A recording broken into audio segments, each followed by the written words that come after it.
Health Environment Programme. Madeleine, it's always lovely to see you here. I think you're one of the stalwarts of WSIS, and so we look forward to your responses. My first question is, what kind of experiences and challenges do you think women are really having to face? Yes, thank you very much for your question. So this is my answer. Women in most developing countries, especially in Africa, have insufficient economic, financial, material, intellectual, and human resources compared to men who generally have capital, basic education, and proven skills.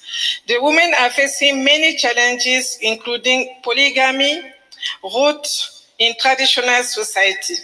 It is difficult to manage a harmonious management of the private life and professional life entrepreneurship.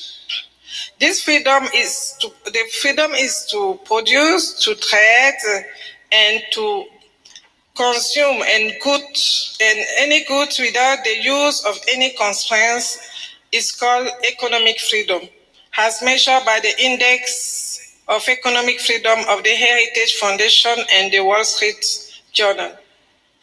This recognizes the fact that institutions that protect economic freedom are not always equally shared between men and women, making it more difficult, sometimes impossible, for women to enjoy the benefits of greater economic freedom in their countries.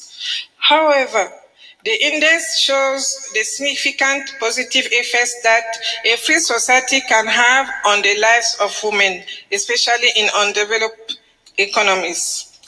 Women represent 51% of Cameroon's total population, estimated at 25.21 million. I was born in Cameroon. I'm Swiss, I'm also Cameroonian.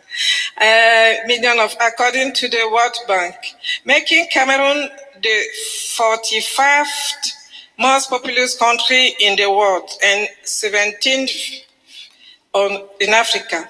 In view of this remarkable performance, women, like all human beings, have all the faculties to make investment in the field of information and communication technologies. ICT penetration and use are relatively low. The internet penetration rate in Cameroon is around 35% in 2018, according to the National Agency for Information and Communication Technology, which constitutes a potential market. Thank you. We're keeping well to time. I know I cut you short there. Apologies. But just a couple of final thoughts around what actually do we have to do, particularly in Cameroon or in other parts of Africa or more generally, to empower women so they can really realize this equality, apart from getting rid of polygamy. But okay, thank you, Tim. In view of achieving the Sustainable Development Goals, in this case, gender equality, the woman must invest herself in time to make up for her delays.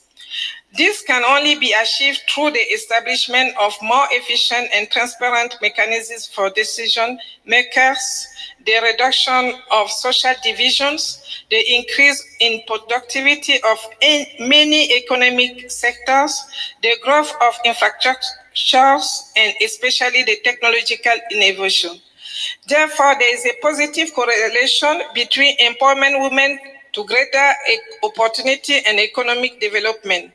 It is time to bring greater economic freedom to women on ICT.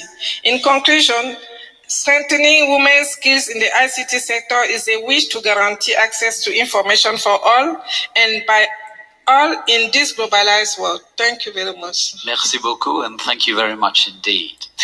We now turn to my left, so apologies for turning my back to you now. We move on to Monique Moreau, who is president and co-founder of Humanized Internet. Thank you for joining us. And we change now to perhaps more metrics and data.